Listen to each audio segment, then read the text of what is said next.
Hello guys, நான் தான் அவங்க ஆர்க் நிமிலவர். போன எபிசோடு பார்த்து இந்த எபிசோடு வந்து நான் கண்டிப்பாக உங்களுக்கு இந்த மனம் பிடிச்சேன்னு நினைக்கிறேன். நம்ம இப்போ என்ன பார்க்குறோம்னா ஐடியல் பிளேயர்ஸ் ரிட்டன் எ காட் அப்படிங்கிற மனோட அடுத்த எபிசோட பார்க்க போகிறோம். போன வீடியோ பிடிச்சிச்சுன்னா இந்த வீடியோ பிடிக்கும். வாங்க வீடியோவில் போகலாம். ஹீரோ என்ன பண்ணோன்னா அந்த ஏன் பண்ணோட அக்காட்ட பேசிட்டு வந்துகிட்டு இருப்பான். நீங்கள் என் தங்கச்சி கரெக்டாக அந்த கர்ஸை நிற்கிறவில்லை அப்படின்னு சொல்லும்போது அதெல்லாம் நான் பார்த்துக்கிறேன், ஆனால் இது கொஞ்சம் சீரியஸ் கண்டிஷனாக இருக்குது, நீங்கள் ஒரு 40,000 50,000 ஏன் கொடுத்தா தான் கரெக்டாக இருக்கும் அப்படிங்கிற சொல்லிட்டு வருவோம். அடுத்து அந்த பைத்தியக்காரன் சொன்னதே நம்ம எடுத்துருக்கோம்னு நினைக்கிறேன், காய்ச்சல் ரொம்ப பட்டுப்பாடாக இருக்குது அப்படின்னு நம்ம ஹீரோ யோசிச்சுக்கிட்டு இருப்போம். அப்படி யோசிச்சுக்கிட்டு ஹீரோ போயிட்டு இருக்கும் போதே ஹீரோவுக்கு ஒரு ஃபோன் கால் வரும். கிரிகிரின்னு யாருங்க அப்படின்னு ஹீரோ கேட்பானா, நாங்கள் வந்து மிஸ்ட்ரி ரெயின் பவுலியன் அப்படிங்கிற கில்லேருந்து வாய்ஸ் லீடர் பேசுகிறேன் அப்படின்னு அந்த பொண்ணோட அக்கா சொல்லும். நம்ம ஹீரோவும் சொல்லுங்க அப்படின்னு ஹீரோ சொல்லுவான். நான் உனக்கு ஒரு ஆஃபர் வச்சுருக்கேன், உனக்கு ஒரு மாதத்துக்கு 30,000 ஏன்னு கொடுத்து உன்னை வேலைக்கு எடுக்கலான் இருக்கோம், நீ எங்கள் கில்டில் வந்து ஜாயின் பண்ணிக்கிறியா, மிஸ்ட்ரி ரெயின் கில்டு இதில் வந்து ஜாயின் பண்ணிக்கிறியா அப்படின்னு கேட்கும்போது நம்ம ஹீரோவும் ஓ வரலாமே அப்படின்னு சொன்னோடனே 2 பேருக்கும் சந்தோஷமாக போயிடும். ஒரு வழியாக ஒத்துக்கிட்டான் அப்படின்னு அந்த அக்கா கடந்து குச்சிட்டு இருக்கும்போது எப்பா கொஞ்ச நேரம் நிறுத்துங்கப்பா, நான் கொஞ்சம் கண்டிஷன் சொல்ல வேண்டியது இருக்குது, அந்த கண்டிஷன்லாம் நல்லா தெளிவாக கேட்டுக்க. எனக்கு வந்து இந்த கில்டில் சேர்ந்து உங்களோடலாம் பேச்சு கேட்டு வேலை பார்க்கறதுலாம் எனக்கு பிடிக்காது. நான் வந்து நீங்கள் எங்கே கூப்பிட்டாலும் வருவேன், எந்த ஃபங்க்ஷன் கூப்பிட்டாலும் வருவேன், ஆனால் என்னோடய விஷயத்தில் நீங்கள் யாரும் தலையிடக்கூடாது, என்னோடய பர்சனலில் யாரும் தலையிட மாட்டேங்கன்னு சொல்லுங்கள், நான் கண்டிப்பாக வந்துடுறேன் அப்படின்னு ஹீரோ சொல்லுவான். அப்படி சொன்ன வேகத்துக்கு 2 பேரோட மூஞ்சி சொங்கி போயிடும். இது எல்லாத்தையும் கொண்டு போய் அங்கே போர்டில் உட்காந்துங்கள்ட்ட சொன்னோன்னே இது என்ன அது நியாயம், நம்ம சொல்கிறதெல்லாம் கேட்காம அவன் தனியாக இருப்பானா, இவன் வந்து என்ன மெம்பரே கிடையாது அப்படின்னு அவங்க எல்லாம் படுத்து பேசிக்கிட்டு இருப்பாங்க. எல்லாரும் அப்படி பேசிகிட்டு இருக்கும்போது ஏன்மனோட அங்கிள் அவனை கண்டிப்பாக நம்ம கில்ல சேர்த்தே ஆகணுமா அப்படின்னு கேட்கும்போது ஆமாம் அவன் அவ்வளோ ஜீனியஸ் அந்த லீப் ஒன்று சொல்லிகிட்டு இருக்கோம். ஆமாம் அவன் ரொம்ப ஜீனியஸ், நம்ம 100 வருஷத்தில் யாருமே அந்த ஃபஸ்ட்டு ஃப்ளோவில் கிளியர் பண்ணல, 100 வருஷத்தோட சாதனையை முறியடிச்சிருக்கான், அதனால் அவனை நம்ம கண்டிப்பாக எடுத்துக்கிட்டே ஆகணும், அப்படிப்பட்ட ஜீனியஸை நம்மளால் இப்படி விட முடியும் அப்படின்னு அந்த பொண்ணு சொல்லிகிட்டு இருக்கோம். அப்போ அந்த ஏன் பண்ண சொல்லும், ஆமாம் அங்கிள் நீங்கள் அங்கே அக்கா சொல்கிற மட்டுமே அவன் கொஞ்சம் கோளாறு தான், ஆனால் சூப்பர் டைப் தெரியுமா, வேறு லெவல் அவர் அப்படின்னு சொல்லிட்டு இருக்கும்போது நம்ம இதை செஞ்சே ஆகணும், அவன் நமக்குள்ளே எடுத்துக்கலாம், ஆனால் கூப்பிட்டு வந்துட்டு நம்ம கன்வின்ஸ் பண்ணி எப்படியாச்சும் நம்ம செய்ய வச்சிடலாம் நம்ம நினச்சதை அப்படின்னு அந்த லீப் ஒன்று சொல்லிகிட்டு இருக்கோம். சரி நான் இதை உங்கள்கிட்டயே விட்றேன், நீங்களே பார்த்துங்க அப்படின்னு சொன்னோடனே நம்ம ஹீரோவுக்கு அடுத்த செகண்டே கால் வர ஆரம்பிச்சிடும். கால் வந்தோடனே ஹலோ சொல்லுங்க அப்படின்னு ஹீரோ சொல்லுவான். சொன்ன உடனே அவங்க சொல்லுவாங்க, நீ சொன்ன எல்லா நிபந்தனைக்கும் நாங்கள் ஒத்துக்கிறோம், நீ எப்போ வந்து எங்கள் கில்டில் ஜாயின் பண்ணுற அப்படின்னு கேட்கும்போது நான் அதே கில்டில் வந்து ஜாயின் பண்ணுறேன், நான் வீட்டிலேருந்தே வேலை பார்க்குறேன் அப்படின்னு சொல்லுவான். நான் ஹீரோ என்னதே வீட்டிலேருந்தே வேலை பார்க்குறியா அப்படின்னா நீங்கள் கில்டில் வந்து ஜாயின் பண்ண தானே அப்படின்னு அந்த லீப்புன்னு சொல்லிட்டு இருக்கும்போது எனக்கு பிடிச்சதான் நான் செய்வேன், எனக்கு வீட்டிலேருந்து வேலை பார்க்க தான் கரெக்டாக இருக்கும், ஓகேனா டீல் இல்லைனா நோ டீல் அப்படின்னு சொல்லிட்டு ஹீரோ வீட்டுக்கு போயிட்டு ஒரு வழியாக நம்ம எப்படியோ அந்த கில்டு வேலைலாம் முடிச்சாச்சு, இனிமேல் காசுக்கு பிரச்சனை இல்லை, அவனுக்கு வந்து ஃபீஸ் கட்டிடலாம், அடுத்த வேலையாக நம்ம வா உள்ளே போயிட்டு நம்ம கொஞ்சம் விளையாட வேண்டியதான் அப்படின்னு சொல்லிட்டு ஹீரோ உள்ளே போகிறது தயாராகும். எடுத்தோன்னே இந்த நோட்டீஸ் இல்லை, நீங்கள் ஃபஸ்ட் வேர்ல்டு போறியா செகண்ட் வேர்ல்டு போறியான்னு கேட்குமா, நம்ம ஹீரோ செகண்ட் வேர்ல்டுக்கு போகிறேன் அப்படின்னு சொல்லி விட்ருவோம். செகண்ட் வேர்ல்டு எப்படின்னா சாம்பிகளால் நிறைஞ்சிருக்கும் அப்படின்னு நோட்டிஃபிகேஷன் வரும். நம்ம ஹீரோ அந்த செகண்ட் வேர்ல்டை செலக்ட் பண்ணிட்டு உள்ளேயும் போயிடுவோம். உள்ளே போயிட்டு எப்பா இந்த வேர்ல்டு அருமையாக தான் இருக்குது, செத்து போனவங்களாம் திரும்பி வருவாங்களா அப்படின்னு நினச்சிட்டு ஹீரோ இருக்கும்போது ஹீரோவுக்கு நோட்டிஃபிகேஷன் வரும். எடுத்தோடனையும் ஃபஸ்ட்டு கோஸ்ட்டு வந்துடும். First world ghost, second world ghost, third world கோஸ்ட்டுன்னு. ஃபஸ்ட்டு வந்து சீக்ரெட் பேஸை கண்டுபிடிக்கணும், தேர்டு வந்து 3 வேவ்ஸு இந்த ஜாம்பி வேவ்ஸை தடுக்கணும், அதெல்லாம் தடுத்து முடித்தோன்னே அடுத்து இந்த வேர்ல்டில் இருக்க பாஸ் மான்ஸ்டரை தடுத்து ஹீரோவில் சண்டை போட முடியும் அப்படின்னு நோட்டிஃபிகேஷன் வந்துடும். அதெல்லாம் பார்த்துட்டு ஹீரோ என்ன சொல்லுவானா, நம்ம இதெல்லாம் முடிக்கணும்னா லெவல் 15க்கு மேலே இருக்கணுமே, என்ன பண்ணுறது, சரி எதாக இருந்தாலும் பண்ண தான் முடிக்கணும் அப்படின்னு நினச்சிட்டு இருக்கும்போதே நம்மளுக்கு இப்போ அடுத்தவே வரப்போது யாராச்சும் இருக்கீங்களா அப்படின்னு சொல்லிட்டு ஒரு கேப்டன் வந்து கத்திக்கிட்டு இருப்பான். நம்ம ஹீரோ அந்த கேப்டனை பார்த்துட்டு ஓ இந்த வேர்ல்டில் இப்போ அடுத்தவே வரப்போகுது, நம்ம இங்கே எதெல்லாம் சேவ் பண்ண நினைக்கிறோமோ அதெல்லாம் நம்மளுக்கு ஆபத்தாக வரப்போகுது, அதனால தான் லெவலில் பதட்டமாக இருக்காங்களா அப்படின்னு ஹீரோ நினச்சிக்கிட்டு இருப்போம். அப்போ அந்த கேப்டன் நம்ம ஹீரோ பார்த்து வீரணி இங்கே என்ன பண்ணிகிட்டு இருக்கு, வா சண்டைக்கு போகணும், நம்மளுக்கு அடுத்து பெரிய வேலை நிறையா இருக்குது, நீ அங்கே போயிட்டு சப்ளை யூனிட்டில் வேலை பாரு, அங்கே இருக்க எல்லாத்தையும் கொண்டு வந்து வெப்பனை கொடுத்தா நல்லாயிருக்கும் அப்படின்னு சொல்லிட்டு இருக்கும்போது நம்ம ஹீரோ பார்ப்பான். அவனுக்கு ஒரு கொஸ்ட்டும் வந்துடும், நீங்கள் இந்த வெப்பன் கொஸ்ட்டை ஏற்றுக்கிட்டிங்கன்னா உங்களுக்கு நிறைய எக்ஸ்பீரியன்ஸ் பாயிண்ட் கிடைக்கும்னு. நம்ம ஹீரோ இது நான் கண்டிப்பாக ஏற்றுக்கிறேன், நான் உங்களுக்கு அங்கே சம்பவம் பண்ணுறதுக்கு தயாராக இருக்கேன் அப்படின்னு ஹீரோ சொல்லுவான். அந்த கேப்டனுக்கும் ரொம்ப சந்தோஷமாக போயிடும். ரொம்ப நன்றிப்பா, ரொம்ப நன்றி, அங்கே போய் கொஞ்சம் ஹெல்ப் பண்ணால் நல்லாயிருக்கும் அப்படின்னு நம்ம ஹீரோ பார்த்து சொல்லிட்டு இருப்பாப்புல. அடுத்து ஹீரோ அந்த ஃபஸ்ட்டாக இருக்க மிலிட்ரி பேஸுக்கு போயிடும். அங்கே பார்த்தா நிறையா ஜாம்பிஸாக தெரிஞ்சுக்கிட்டு இருக்கோம் ரோர் விட்டுக்கிட்டு. நம்ம ஹீரோ இறங்கின உடனேயே அவனோட ஸ்டாப்பை எடுத்துக்கிட்டு தான் போவான். ஸ்டாப்பை எடுத்துக்கிட்டா ஆர்மர் ஸ்கார்பியனையும் இறக்கிக்கிட்டு வாடா தம்பி போயிட்டு நம்ம சம்பவம் பண்ணலாம் அப்படின்னு சொல்லிட்டு இருக்க மொத்த சாமியும் பிடிச்சி போட்டு வெளுக்காரவும் ஜாம்பியே ஹீரோ பார்த்து பயந்து ஓடும், அந்தளவுக்கு அடிப்பான். ஹீரோட ஸ்கார்பியனும் சேர்ந்து போட்டு மிதிக்கும், நம்ம ஹீரோவும் சேர்ந்து மிதிப்பான். சரி நம்மளோட டெக்னிக் எல்லாத்தையும் பயன்படுத்த வேண்டியதான் அப்படின்னு சொல்லிட்டு நம்ம ஹீரோ அடுத்து அவனோட ஐஸ் பவரை பயன்படுத்த ஆரம்பிப்பான். அந்த ஸ்டாப்பை கையில் கொண்டு வந்துட்டு என்னப்பா அடுத்த அட்டாக்கு தயாராக இருக்கியா அப்படின்னு சொல்லிட்டு நம்ம ஸ்கார்பியனை சொல்லுவானா. நம்ம ஸ்கார்பியன் என்ன பண்ணோம், ஒரு ஜாமி அப்படியே ரெண்டாக தொக்கா பிடிச்சி வச்சுக்கோம். இவன் தாண்டா இன்றைக்கி நம்மளோட பலியாடு, இவனை வச்சு நம்ம எல்லா அட்டையும் செக் பண்ணி பார்க்க வேண்டியதான் அப்படின்னு சொல்லிட்டு நம்ம ஸ்கார்பியனுக்கு அதோட ஒவ்வொரு இடத்துலையும் ஆர்மர் மாட்டணும். அதெல்லாம் ஒவ்வொரு பவரில் இருக்கும். அந்த ஆர்மர்லாம் எவ்வளோ நம்ம அப்டேட் பண்ணுறோமோ அவ்வளோ பவர்ஃபுல்லாக வரும் நம்ம தலைவன் அப்படின்னு சொல்லிட்டு ஹீரோ மனசுக்குள்ளே நினச்சிட்டு இன்றைக்கி அப்டேட் பண்ணுறான்டா இவங்கள வச்சு அப்படின்னு சொல்லிட்டு ஹீரோ அந்த ஜாம்பியெல்லாம் பிடிச்சி போட்டு மிதின்னு மிச்சிக்கிட்டு இருப்பான். அவனோட ஃப்ரோசன் அட்டாக் வச்சு ஒரு அட்டாக் பண்ணுவான். அந்த ஜாம்பிக்கு அப்பயும் ஒன்றும் பண்ணாது. அப்படியே அந்த ஃப்ரோசன் அட்டாக்கில் அந்த ஜாம்பி திகுதுன்னு கொழுந்து விட்டு எரிஞ்சிக்கிட்டு இருக்கும். அதோட எக்ஸ்பீரியன்ஸ் பாயிண்ட்டு ஹீரோவுக்கு வந்துடும். நல்லா எக்ஸ்பீரியன்ஸ் பாயிண்ட் கிடைக்கிது, காயின் கிடைக்கிது அப்படின்னு சொல்லிட்டு சரி இன்னும் போட்டு கொளுத்த வேண்டியதான் அப்படின்னு சொல்லிட்டு கொளுத்துன்னு கொளுத்துவோம். நம்ம ஹீரோ லெவலு டப்புன்னு ஏறிக்கிட்டே போவோம்.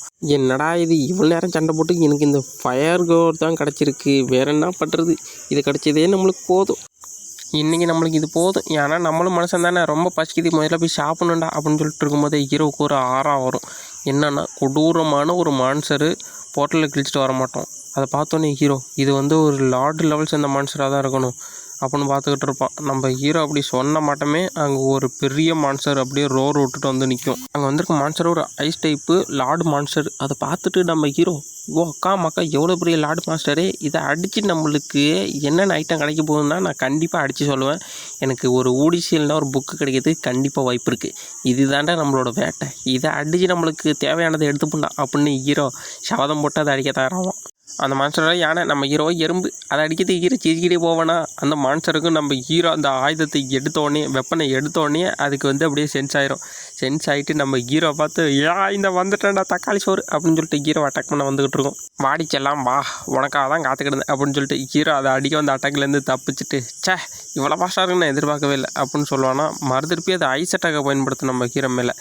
என்னதே ஐஸ் அட்டாக்கா என்னகிட்டே வா அப்படின்னு சொல்லிட்டு நம்ம ஹீரோ ஃபயர் அட்டாக்கை பயன்படுத்தி அதை போயிட்டு டெஜ்ஜிலே அடிப்பான். என்னடா அது ஐஸ் போய் ரெண்டு சேர்ந்து வந்து அடிக்குது அப்படின்னது ஆச்சு. மக்கா ரெண்டு ஆட்டிபோட்டையும் பயன்படுத்தி அட்டாக் பண்ணுறேன், அதுக்கு டேமேஜ் கம்மியாக தான் போகுது. அந்த மான்சர்லாம் பார்க்கும்போது இது கொஞ்சம் டிஃப்ரெண்ட்டாக தெரியுது. இது அட்டாக் பண்ணால் என்னோடய ஹெல்த்து ஏகபோகமாக போயிடுது.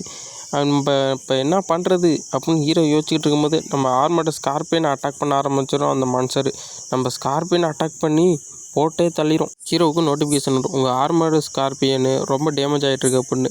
என்னென்னா அது ஐஸ்லேயே அப்படியே ஸ்பைக்கு மட்டும் நிறைய உருவாக்க ஆரம்பிச்சிடும். உருவாக்கி நம்ம ஆர்மர்டு ஸ்கார்பியனை ஒரு அட்டாக் கூட திருப்பி பண்ண விடாமல் போட்டு தள்ளிடும். நம்ம ஹீரோ யோசிச்சு பார்ப்போம், அட்டாச்சை நம்ம ஆர்மர்டு ஸ்கார்பியன் வேறு செத்துப்பித்த, இப்போ எப்படி எதிர்த்து சண்டை போடுறது, ஸ்கார்பியனை திரும்பி வரதுக்கு கூட 1 மணி நேரம் ஆகுங்கிறாக்கிய, இதை சமாளிக்கிறதுக்கு எனக்கு நேரம் பத்தாத, இல்லை நம்ம அதை சமன் பண்ணால் நம்மளோட லாயல்ட்டி வேறு குறையுன்னு வேறு சொல்கிறாங்க, என்னடா பண்ணுறது அப்படின்னு ஹீரோ யோசிச்சுக்கிட்டு இருப்பான். அப்படி ஹீரோ யோசிச்சுட்டு இருக்கும்போது திடீர்னு ஒரு பர்புகளை தண்டுற அந்த ஆர்க் மேலே அடிக்கும். யாருன்னு பார்த்தா ஜான் பொண்ணு தான் நம்ம ஹீரோவுக்கு இப்போ ஹெல்ப் பண்ணிகிட்டு இருக்கும். நம்ம ஹீரோ அதை பார்த்துட்டு என்னது நம்ம மணி பேங்கா இது இங்கே என்ன பண்ணுது அப்படின்னு சொல்லுவோம். நம்ம ஹீரோ உண்மையிலேயே அப்படி தான் சொல்லுவான். அந்த பொண்ணு சொல்லும், நான் இங்கே இருக்க சின்ன பொருசெல்லாம் பார்த்துக்கிறேன், நீங்கள் போய் அதை சமாளிக்கிறதுக்கு வழி கண்டுபிடிங்க அப்படின்னு சொல்லும் போது நம்ம ஹீரோ அதை நான் பார்த்துக்கிறேன், உன்னை கொஞ்சமாக நான் கொள்றேன்டா அப்படின்னு சொல்லிட்டு ஹீரோ அந்த அட்டாக்லாம் பயன்படுத்த ஆரம்பிப்பாங்க.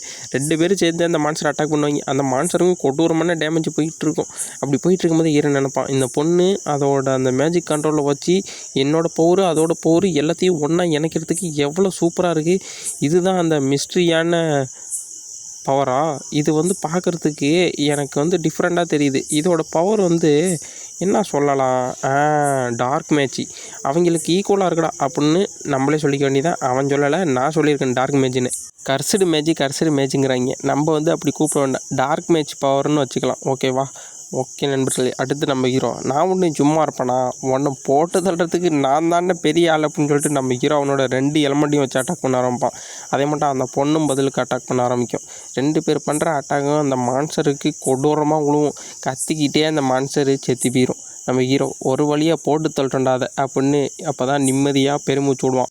4 மில்லியனுக்கான ப்ராஃபிட்டை பற்றிங்களா எனக்கு, நீ ஒண்டி இல்லைனா இப்போ நான் கண்டிப்பாக இதில் தோற்று போயிருக்கணும், அதனால் நான் நம்ம 2 பேர் இந்த கிடச்சிருக்க லூட் ஆளுக்கு பற்றி பிரிச்சுக்கலாம்னு சொல்லும் போது இல்லை நான் எதர்ச்சியாக தான் இங்கே வந்தேன், உங்களெலாம் நான் இங்கே ஒரு கொஸ்ட்டு விஷயமா வரும்போது தான் நான் பார்த்தேன், அதனால தான் நான் உங்களுக்கு ஹெல்ப் பண்ணேன், இதெல்லாம் நீங்களே வச்சுங்க அப்படின்னு இந்த பொண்ணுக்கு நம்ம ரோசின்னு வச்சுக்கலாம். ரோசி பொண்ணும் சிரிச்சுக்கிட்டே சொல்லிக்கிட்டு இருக்குமா, நம்ம ஹீரோ அதை பார்த்துட்டு அந்த பொண்ணு அப்படி சொல்லிகிட்டு இருக்கும்போதே அதோட உன் அக்காட்ட இருந்தால் நான் பில்லு வாங்கிட்டேனே, இது உங்கள் அக்கா சொல்லலையா, என்னது சிஸ்டரா, என்னோடய சிஸ்டரா, என் சிஸ்டர் அதெல்லாம் எதுவும் சொல்லலையே அப்படின்னு அந்த பொண்ணு பார்த்துக்கிட்டு இருக்கும்.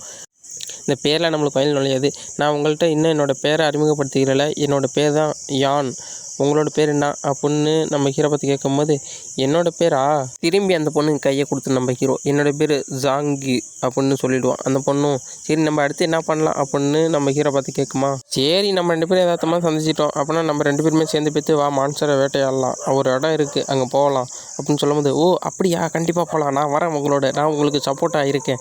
என்னோடய பவரை பயன்படுத்தினா மான்ஸ்டர்லாம் ஒரு 30 செகண்டுக்கு நின்று போயிடும், அதை வச்சு நான் ஈஸியாக அடிச்சிடலாம், நீங்கள் வாங்க அப்படின்னு நம்ம ஹீரோட்ட சொல்லிகிட்டு இருக்கோம். அந்த பொண்ணு நம்ம ஹீரோ, ஓ சூப்பர், இந்த பொண்ணோட பவர் வேறு லெவலில் தான் இருக்குது, இதை வச்சு கண்டிப்பாக நம்மளால் ஜெயிக்க முடியும் அப்படின்னு சொல்லிட்டு நம்ம ஹீரோ நடந்து விட்டுருப்பானா. ஆமாம் எங்கே போகிறீங்க நீங்கள் அப்படின்னு நம்ம ஹீரோ பார்த்து அந்த யான் பொண்ணு கேட்கும். ரோசி பொண்ணு யான் பொண்ணு, ஐயோ போட்டு குழம்புதியா, நான் வந்து நிலையான ஒரு பேர் யோசிச்சு வைக்கிறியா அந்த பொண்ணுக்கு, இருங்கியா. நம்ம ஹீரோ சொல்லிட்டு போவோம், நான் கொஞ்சம் ஃபஸ்ட் வேர்ல்டுக்கு போக வேண்டியிருக்கு, சிட்டிக்கு போயிட்டு அங்கே நான் கொஞ்சம் மான்ஸ்டரை வேட்டையாடிட்டு வரேன், ஒரு 10 நிமிஷத்தில் நம்ம சந்திக்கலாம் அப்படின்னு சொல்லிட்டு நம்ம ஹீரோ வந்து கிளம்புவோம். நான் ஒரு முடிவு எடுத்திருந்தேன், யார் என்ன சவத்துலேருந்து வெளில கொண்டு வராங்களோ அவங்க தான் என்னோடய ஹஸ்பண்டுன்னு. அந்த பொண்ணு அதை யோசிச்சு பார்த்துட்டு இருக்கும்போதே, ஐயோ அடியே யானே ஒரே வேகமாக வருது, இதெல்லாம் நினச்சி பார்க்காத, அதெல்லாம் அப்புறம் பார்த்துக்கலாம், நம்ம பொறுமையாக அடி எடுத்து வைப்போம் அப்படின்னு சொல்லுமா.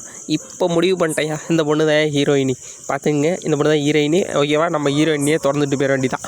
அடுத்த சீன்லேயே ஹீரோ ரெஸ்ட் எடுத்துகிட்டு அவனுக்கு கிடச்ச பொருளை என்னான்னு பார்த்துக்கிட்டு இருப்பான். லெவல் 1 ஸ்டாரில் நிறையா கிடச்சிருக்கும், எனக்கு அதெல்லாம் பிரச்சனை கிடையாது. இந்த லெவல் 2ல் கிடச்சிருக்க இந்த கியர், இது என்னோடய ஸ்பீடு அதிகரிக்குது, என்னோடய ஸ்பீடு அதிகரிக்கிறதுனால என்னோடய மேஜிக்கல் பவரும் கொஞ்சம் அதிகரிக்குது, என்னோடய டிஃபென்ஸும் கொஞ்சம் அதிகரிக்குது, இதுதான் எனக்கு பிடிச்சிருக்கு. இந்த பூட்ஸ் இது எனக்கு ரொம்ப சூப்பராக இருக்குது அப்படின்னு ஹீரோ சொல்லிகிட்டு இருப்பான். சரி இது கிடச்சிருச்சு, அடுத்து நம்மளுக்கு ஒரு பவர்ஃபுல்லான ஸ்கில்லு கிடச்சா நல்லாயிருக்கும் அப்படின்னு சொல்லிட்டு ஹீரோ ஒரு புக்கு ஓப்பன் பண்ணுவோம். அது ஓப்பன் பண்ணோடனே ஹீரோவுக்கு ஒரு பங்கமான ஸ்கில்லு கிடச்சிரும். அது எப்படின்னா, அவனோட கூல்டவுன் டைமை ரொம்ப மேசிவாக கம்மி பண்ணிடுவாங்க. 5 செகண்டில் அது கூல்டவுன் ஆயிரும். அது ஹீரோவால் திரும்ப யூஸ் பண்ண முடியும். வெறும் 97 மானா தான் அதுக்கு கன்சியூம் ஆகும். அதை பார்த்துட்டு ஹீரோ ஆச்சரியப்பட்டு போயிடுவான். ஹீரோ அதை ட்ரை பண்ணி பார்த்துக்கிட்டு இருக்கும்போது திடீர்னு ஹீரோவுக்கு ஒரு நோட்டிஃபிகேஷன் வரும். சரி யான் பொண்ணு, நம்ம ஹீரோயின் பொண்ணு ஹீரோவுக்கு நீ வரியா சண்டை போட போகலாம் அப்படின்னு கூப்பிடும். நம்ம ஹீரோவும் சரி வரேன் அப்படின்னு சொல்லிட்டு அப்செட் பண்ணி போயிடுவான். போன வேகத்துலேயே ஒரு ஜாம்பிக்கு ஒரே போட்டில் போட்டஞ்சிடுவான் ஹீரோ.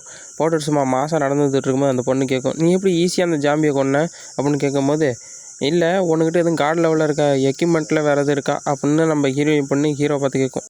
அப்போ அந்த பொண்ணு சொல்லும், என்னோடய அக்கா எனக்காகவே என்னோடய இந்த கிளாஸுக்காகவே தேர்ந்தெடுத்து வாங்கி கொடுத்த எக்யூப்மெண்ட்ஸ் இதெல்லாம் ரொம்ப காசு அப்படின்னு சொல்லுமோ, ரொம்ப காசு புழங்குதோ, மணிலேயே குளிச்சிக்கிட்டு இருப்பாங்க போல் அப்படின்னு ஹீரோ மனசுக்குள்ளேயே நினச்சிக்கிட்டு இருப்பான். ஆமாம் நான் கேட்டதுக்கு எந்த பதிலுமே சொல்ல அப்படின்னு ஹீரோ பார்த்து பண்ணியிருக்குமா, இல்லை என்னோடய கிளாஸ் வந்து ஒரு மித்திக்கல் கிளாஸு, அதனால் என்னோடய பவர் கொஞ்சம் அதிகமாகவே இருக்கும் அப்படின்னு ஹீரோ சொல்லிவிடுவான் அந்த பொண்ணுக்கிட்ட.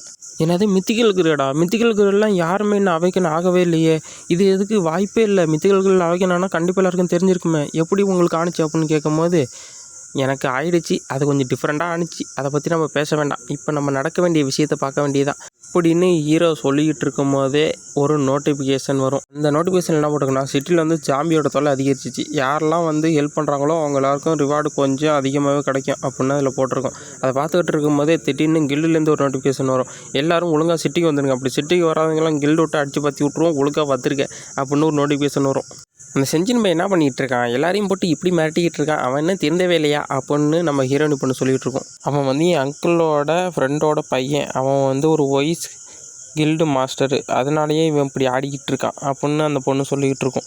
ஓ இவன் அதனால தான் இந்த ஆட்டம் ஆடுறானா, சரி பார்த்துக்கலாம் விடு அப்படின்னு சொல்லிட்டு ஹீரோவும் சண்டை போகிறது தயாராகிட்டு இருப்பான். அப்படி ஹீரோ தயாராகிட்டு இருக்கும்போது அடுத்து ஒரு இடத்துல காட்டுவாங்க, கொடூரமாக ஒரு ஆர்க்கு கத்திக்கிட்டு இருக்கும், அது பயங்கரமாக போட்டு எல்லாத்தையும் வெட்டி போட்டு அடி மீச்சிக்கிட்டு, ஒவ்வொருத்தனையும் சும்மா தூக்கி போட்டு மீச்சிக்கிட்டு இருக்கும், பறக்க விட்டு அடிச்சுக்கிட்டு இருக்கும் எல்லாரையும் அந்த ஆர்க்கு. இதுவும் ஒரு லார்டு மான்ஸ்டர் தான் பார்த்துக்கேன். இந்த இடத்துல தான் நம்ம கோல்டன் ஆர்மர் இருப்பான், அதே மாட்டோம். சரி மான்ஸ்டருக்குள்ளே தான் சண்டை நடக்குதுன்னு பார்த்தா நம்ம கோல்டன் ஆர்மர் குரூப்புக்கும் அதே மாட்டோம் அதுக்கு நிற்கிற வந்து கேடி பையன்னு வச்சுக்கலாம், அவனோட குரூப்புக்கு 2 பேருக்கு நடுவிலையும் சண்டை நடக்கும். டேய் லீப்பையில் இதை நாங்கள் தான்டா ஃபஸ்ட்டு கண்டுபிடிச்சோம் அப்படின்னு எதுக்கு நிற்கிறேன் அந்த வாய்ஸ் லீடர் சொல்லிக்கிட்டு இருப்பான். நம்ம கோல்டன் ஆர்மர், டேய் நாங்களும் தான்டா இங்கே வந்திருக்கோம், எல்லாருக்கும் சொந்தம் தான், ஏன்னா இந்த மான்ஸ்டரை நம்ம இப்போ போட்டு தள்ளினா அவன் வந்து போட்டு தள்ளிடுவான் அப்படின்னு அந்த கோல்டன் ஆர்மர் சொல்லிக்கிட்டு இருப்பான் லீப்பையை. அப்படி அவன் சொல்லிக்கிட்டு இருக்கும்போதே அங்கே வெறும் நெருப்பு மலையாக பொழியும். இந்த எங்கேயே பார்த்துருக்கனே, ஏழை இது அவனோட வேலை தானே, இல்லை நீயா இருக்கக்கூடாது அப்படின்னு நினைக்கும் போது, என்னை மறுதிருப்பியும் நீ மறந்துட்டல, நான் வந்துட்டேன்டா சீக்கிரம் அப்படின்னு சொல்லிட்டு ஈராக வந்துடுப்பான். இந்த மான்ஸ்டரோட டைப்பை சொல்கிறாங்க, இது வந்து frozen zombie, normal monster type வந்து. அடுத்து இன்னொரு டைப் இருக்குது, அது இன்னும் கொடூரமானது. அது வந்து இப்போ இதுலேயே எவாலான டைப். அது கூட தான் இப்போ இவங்கெல்லாம் சண்டை போட்டுக்கிட்டு இருப்பாங்க. எல்லாரையும் பிடிச்சி போட்டு செலட்டி எடுத்து சுவட்டி எடுத்து அப்படியே புரட்டி எடுத்துக்கிட்டு இருக்கான். எல்லாம் பார்த்துட்டு ஐயோ தலைவரை காப்பாற்றுக்க, இந்த மனுஷரை சமாளிக்க முடியல அப்படின்னு எல்லாம் தெரிச்சு ஓடிக்கிட்டு இருப்பாங்க. இல்லை சண்டை போடுங்கடா, சண்டை போடணும், வெடில் திந்துடும் அப்படின்னு அவன் சொல்லிகிட்டு இருக்கும்போது தான் நம்ம ஹீரோவும் சண்டைக்கு நான் வரலாவா அப்படின்ட்டு உள்ளே வந்துக்கிட்டு இருப்பான். அப்படி 2 பேரும் வந்துக்கிட்டு இருக்கும்போது அந்த பொண்ணை பார்த்தியா, சீவ் குடும்பத்தோட செகண்ட் பிரின்சஸ் மட்டுமே தெரியல அப்படின்னு சொல்லும்போது ஆமாம் அந்த பொண்ணோட பவர் சீல் பண்ணியிருந்தேன் கேள்விப்பட்டேன், திடீர்னு எப்படி இந்த பொண்ணு இங்கே வந்துச்சு அப்படின்னு கேட்கும்போது இல்லை யாரும் அந்த பொண்ணுக்கு உதவி பண்ணி அதோட சீலை ஓப்பன் பண்ணிட்டாங்கன்னு கேள்விப்பட்டேன்னு இன்னொருத்தர் சொல்லுவான். அப்படின்னா அந்த பொண்ணுக்கு பக்கத்தில் இருக்கணும், அவன் தான் அந்த சீலை ஓப்பன் பண்ணியிருக்கானா அப்படின்னு இன்னொருத்தன் கேட்கும்போது கண்டிப்பாக வாய்ப்பில்லை, அவன் பார்த்தியா எலும்பும் தோலுமா இருக்கான், அவன்லாம் ஓப்பன் பண்ணுறதுக்கு வாய்ப்பில்லை அப்படின்னு இன்னொருத்தர் சொல்லிக்கிட்டு இருப்பான்.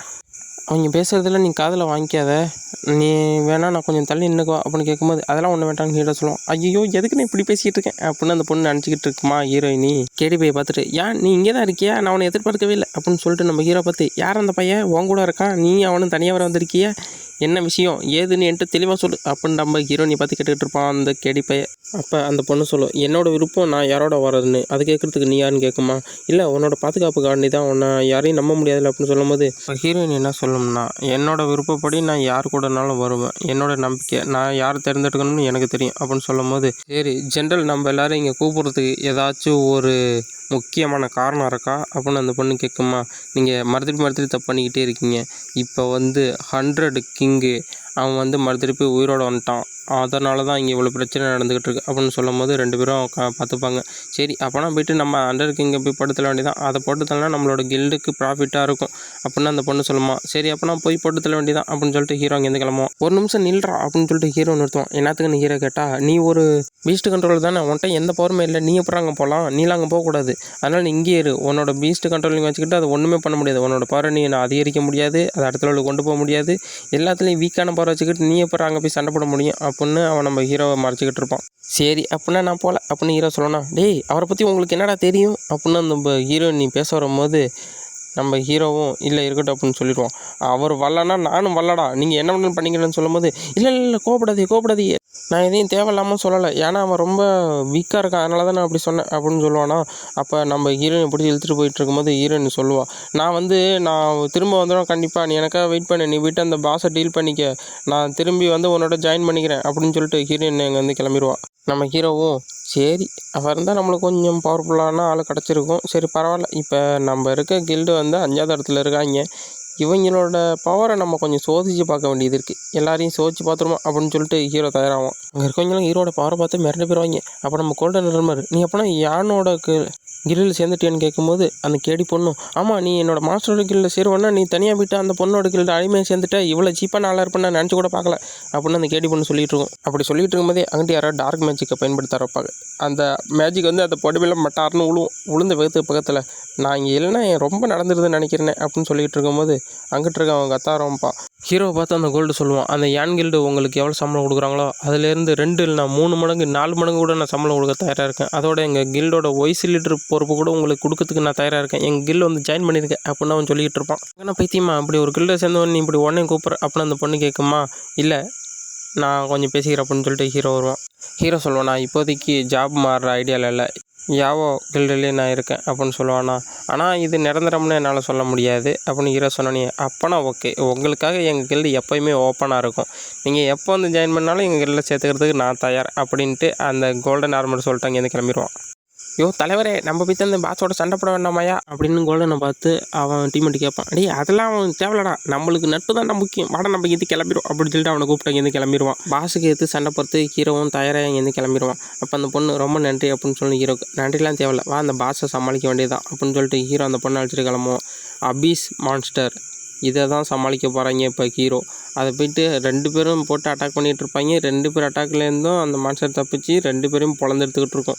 நம்ம ஹீரோ அந்த மான்ஸ்டருக்கு முன்னாடின்ட்டு அபீஸ் மான்ஸ்டரை நான் உன்னை சவால் விட்றேன், என்னோட நின்று சண்டை போடு அப்படின்னு அதுக்கு யாராவே நீ வேணா சண்டைக்கு வாடா, நீ வேணா சண்டைக்கு வரியா அப்படின்னு அந்த மான்ஸ்டரையே கூப்பிடுவான் ஹீரோ. அடுத்து அந்த மான்ஸ்டருக்கு என்னென்ன பவர் என்னென்ன ஆட்டிபுட்லாம் இருக்குன்னு காட்டுறாங்க. அபீஸோட 100 லெவல் 15 2 ஸ்டார் பாஸு, அதுக்கப்புறம் physical attack 425, mental attack 425, health வந்து 15,000 ஹெல்த்து, இதோட அட்டாக்கு, டெத்து ரோரு, டெத்து வைப்ரேஷனு, அதுக்கப்புறம் பசாக்கர் மோடு. இதெல்லாம் வச்சு எல்லோரையும் அடித்து காலி பண்ணி விட்ரும். அடிக்கிற அடியில் எல்லாம் நசுங்கி காலியாக போயிருங்க அப்படின்னு அந்த நோட்டிஃபிகேஷனில் போட்டிருக்கோம். இப்படி எல்லாம் சொல்லி முடிச்சோன்னு நம்ம ஹீரோ அந்த மான்ஸ்டரை அட்டாக் பண்ண ஆரம்பிப்பான்.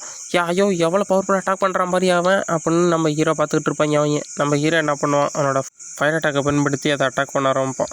ஹீரோ பண்ணுற ஒரே அட்டாக்கு தான், அவனோட ஃபயர் அட்டாக்கை பயன்படுத்தி ஒரு அட்டாக் தான் பண்ணுவான். அந்த மான்ஸ்டருக்கு பவர்ஃபுல்லான ஒரு அட்டாக் பண்ணி அட் செகண்டில் அந்த கிங் லெவலில் இருக்க மான்ஸ்டர் செத்து போயிடும். ஹீரோ சும்மா மாதம் இங்கேருந்து நடந்து வந்துக்கிட்டு இருப்பான்.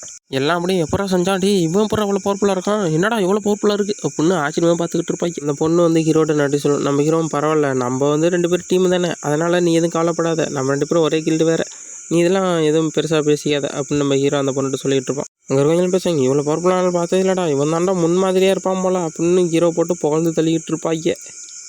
அப்படின்னு பார்த்தா அடுத்த சீன்லேயே 2 பேரும் கை கோத்து நடந்து போவாங்க. அந்த வில்ல போய் வந்து என்னடா அடைச்சிங்க ஏதாச்சுன்னு கேட்கும்போது, அந்த மிருக பேச்சு பாடுறான் தெரியுமா, அவன் தான் இந்த மான்ஸ்டரை போட்டு தள்ளிட்டான் அப்படின்னு அவன்கிட்ட சொன்ன உடனேயே அவனுக்கு சரியான கட்டுப்பாயிரும். என்னடா சொல்கிற, இதெல்லாம் பைத்தியக்காரத்தனமாக இருக்குது, அவனோட கூட செய்ய முடியும், டேய் என்னோட பேச்சு கேட்காம எதனால அந்த மான்ஸ்டர் வந்து அட்டாக் பண்ணேன், நான் கில்டு மாஸ்டர் இருக்கும்போது என் பேச்சு கேட்கும்போதுக்கு வந்து அட்டாக் பண்ண அப்படின்னு ஹீரோட வந்து பேசிகிட்டு இருப்பாங்க. நம்ம ஹீரோ கடுப்பாயிரும். அவனோட கையை பிடிச்சிக்கிட்டு, டேய் உன் கையை உடையாமல் இருக்குன்னா நான் சொல்கிறது கேளு, என்னை கட்டுப்படுறதுக்கு உனக்கு என்ன உரிமை இருக்குது, நான் அந்த மான்ஸ்டரை போட்டு தள்ளிட்டேன், நான் அதனால் நீ என்ன பண்ணுவேன் கேடி விழுந்து சரியான மேட்டு விட்ருவான். அடே கில்டு மாஸ்டரோட கையை விட்றா உடைச்சிடாரா அப்படின்னு சொல்லுவாங்க. நம்ம ஹீரோ என்ன ஒரு நாள் தடுத்து நிறுத்த முடியாது அப்படின்னு சொல்லிட்டு அந்த பொண்ணை கூப்பிட்டுட்டு ஹீரோ இங்கேருந்து கிளம்ப போகும்போது அந்த பொண்ணு சொல்லும், நீங்கள் இவருக்கு அங்கீகாரம் கொடுக்கலனாலும் பரவாயில்ல, அவர் செஞ்சதை நீங்கள் பாராட்டணும், ஏன்னா அவர் ஒத்தாலேருந்து அந்த மாஸ்டரை தோக்கடிச்சிருக்காரு, நம்ம கில்டுக்கு தானே பெருமை, இப்படி பைத்தியக்காரம் மட்டும் பேசிகிட்டு இருக்கே அப்படின்னு அந்த பொண்ணை அவங்கள கலைச்சிட்டு போகும். அங்கே இருந்துட்டு எல்லாம் பேன்னு பார்த்துக்கிட்டு இருப்பாங்க. அந்த பொண்ணு வாங்க நம்ம போவோம், அடுத்த கோஸ்ட்டு போய் முடிக்க வேண்டியது இருக்குது அப்படின்னு சொல்லிட்டு நம்ம ஹீரோ கூப்பிடுமா. நம்ம ஹீரோ சரி போக வேண்டியதான் அப்படின்னு சொல்லிட்டு இங்கேருந்து கிளம்புறோம். அவன் போனோடனே அந்த கேடி போய் எனக்கு சரியான டென்ஷன் ஆயிரும், அவமானமாக வேறு போயிடும். இவனை சும்மா விடக்கூடாதாடி, இவனை கண்டிப்பாக சும்மா விடக்கூடாது, அவனை போட்டு தள்ளி ஆகணும் அப்படின்னு நம்ம ஹீரோவை போட்டு தள்ளதுக்கு பிளான் போட ஆரம்பிச்சிருவாங்க. அடுத்த சீன்லேயே மோசமாக நாத்தடிக்கிற மியாஸ்மாவை நிறைஞ்சிருக்க ஒரு இடத்த காட்டுவாங்க. மூக்க முடிச்சுக்கிட்டு இது என்ன இடம் அப்படின்னு அந்த பொண்ணு கேட்குமா, இதான் வந்து மோசமாக நாத்தடிக்கிற மியாஸ்மா நிறைஞ்சிருக்க இடம், இந்த இடத்துல பாய்சன் போக நிறையா இருக்குது அப்படின்னு ஹீரோ சொல்லுவான். அப்படின்னா நம்ம என்ன பண்ணுறது அப்படின்னு அந்த பொண்ணு கேட்கும்போது, என்ன பண்ணுறது, இங்கே வந்து பாய்சன் ஜாம்பி இருக்கும், அதை போட்டு அடிக்க வேண்டியதான்னு சொன்னோன்னே அந்த பொண்ணு என்னது பாய்சன் ஜாம்பியா அப்படின்னு பார்த்துக்கிட்டு இருக்குமா. அப்போ நம்ம ஹீரோ என்ன பண்ணுவோன்னா, நம்ம அந்த கொஸ்ட்டு முடிச்சதுக்கு ஒரு ரூபா கிடச்சில அதை நான் கொடுக்கவே இல்லைன்னு சொல்லிட்டு ஒரு போட்டு மட்டும் இருக்கும், அதை எடுத்து கொடுப்பாங்க ஹீரோ. ரொம்ப நன்றி அப்படின்னு சொல்லிட்டு அந்த பொருளையும் வாங்கிக்கிட்டு 2 பேரும் சண்டை போட ஆரம்பிப்பாங்க. அந்த பொண்ணு பைண்ட் பண்ணி அந்த மான்ஸ்டரை பிடிக்க, நம்ம ஹீரோ அவனை பயிர் அடித்து அடிக்க அப்படின்னு சொல்லிட்டு 2 பேருமே கோனெட்டாக போட்டு சண்டை போட்டு அந்த மான்ஸ்டர்லாம் போட்டு தள்ளிகிட்டு இருப்பாங்க. அப்போ நம்ம ஹீரோவும் அந்த பொண்ணும் போட்டு தள்ளிட்டு பேசிட்டு போவாங்க, நீங்கள் சூப்பராக சண்டை போடுறீங்க, ஒரே அட்டாக்கில் அந்த மான்ஸ்டரை போட்டு தள்ளிடுறீங்க அப்படின்னு ஹீரோ பார்த்து அந்த சொல்ல, நம்ம ஹீரோவும் நீயும் நல்லா ஹெல்ப் பண்ண அப்படின்னு அந்த பொண்ணை பார்த்து ஹீரோ சொல்லுவான். 2 பேரும் சிரித்து பேசிக்கிட்டு இருப்பாங்க. அப்படி ஹீரோயினையும் சிரித்து பேசிக்கிட்டு போயிட்டு இருக்கும்போது ஹீரோக்கு எதுவும் சென்ஸ் ஆகும், யாராவது ஹீரோவை நோட்டீஸ் பண்ணுற மாட்டோம். அதே மட்டும் தான் ஒரு ஸ்பை மாட்டம் ஒருத்தன் வந்துட்டு, ஆமாம் நீங்கள் சொன்ன மாட்டமே அவங்க 2 பேரும் சேர்ந்து ஜாம்பி கொட்ஸ் எல்லாம் முடிச்சுக்கிட்டு இருக்காங்க, அந்த கொஸ்ட்டு முடிக்கிறதோட அவங்க 2 பேரும் நல்லா சிரித்து பேசிக்கிட்டு நல்லா கோனட்டாக அவங்க எந்த ஒரு பாகுபாடும் இல்லாமல் பழகிட்டு இருக்காங்க அப்படின்னு அவன் கோத்து விட்ருவான். கேடி போய் என்ன பண்ணுவான், அடே அவன் கில் சேர்ந்துலேருந்து ஒரு வாட்டி கூட என்னை பார்த்து சிரிச்சதே இல்லைடா, அவனோட ஒன்று எப்படா சிரித்து பேச முடியும், கண்டிப்பாக நான் கூட மாட்டேன், அவன் வெளியே கொடுத்துக்கு போனாலும் சரி அவனை பிரிக்காமல் விட மாட்டேன் அப்படின்ட்டு அவன் பிளான் போட்டுக்கிட்டு இருப்பான். அப்போ தான் ஒரு நோட்டிஃபிகேஷன் வரும், 30 நிமிஷத்தில் ஜாம்பி வேவ் வரப்போகுதுன்னு. அதை பார்த்தோன்னே அவன் சிரிச்சுக்கிட்டு, என்னோட பொண்ணை நீ எடுத்துகிட்ட, என்னோட மான்ஸ்டர் நீ எடுத்துகிட்ட, நான் உன்னை கண்டிப்பாக சும்மா விட மாட்டேன், இதில் நீ மாட்டிட்டு கண்டிப்பாக சாவே போகிறடா, என்னோடய பிளானில் உனக்கு பெரிய ஒரு ஆப் இருக்குது, அந்த ஆப்பை எடுத்து உனக்கு பின்னாடி சொருவாமல் விட மாட்டேன்டா அப்படின்னு சொல்லிட்டு அவன் பெரிய ஒரு பிளான் போட்டுக்கிட்டு இருப்பான். அப்போ அவன் அசிஸ்டன்ட் மட்டும் இருக்கான், அவன் சொல்லுவான், மாஸ்டர் நீங்கள் தப்பான முடிவு எடுத்துடாதீங்க, ஏன்னா மறுதிருப்பி வர ஸ்க்ரோலு அதுக்கப்புறம் நிறைய இடத்துல சேவ் பாயிண்ட் அதெல்லாம் இருக்குது, இதை வச்சு மறுதிருப்பி திரும்பி வந்துட்டால் நம்மளுக்கு பெரிய பிரச்சனை போய் முடிஞ்சிடும் அப்படின்னு அவன் சொல்லிகிட்டு இருப்பானா. டேய் நீ என்ன பைத்தியமா, இந்த ஜாம்பி வரும்போது அது எல்லாத்துக்கும் ரெஸ்ட்ரிக்ஷன் வந்துடும்டா, யாராலையும் திரும்பி வர முடியாது, நம்ம போராடி தான் ஜெயிச்சாகணும், இதை பார்த்துக்க, இதை வச்சு அவனை போட்டு தள்ளுறேன், கண்டிப்பாக அவன் என் கையில் சாக போகிறான் அப்படின்னு அவன் வில்லத்தனமாக ஒரு பிளான் போடுறதோட இந்த எபிசோடு முடிச்சுக்கலாம் நண்பர்களே. என்னடா 2-3 நாள் கழிச்சு வீடியோ போடுறியே அப்படின்னு கேட்கலாம். என்னால் முடியல நண்பர்களே, அதோட வீடியோ வந்து எடிட் பண்ணவும் முடியலை, அடிக்கடி நம்மளுக்கு தொந்தரவு வந்துடுது, அதோட மழை வந்து நம்மளுக்கு கொஞ்சம் கோளாறு குந்தக்கடு பண்ணி விட்டுது. அதனால் இந்த வீடியோ பார்த்துட்டு எப்படி இருக்குன்னு சொல்லுங்கள், நெக்ஸ்ட் வீடியோவில் பார்க்கலாம்.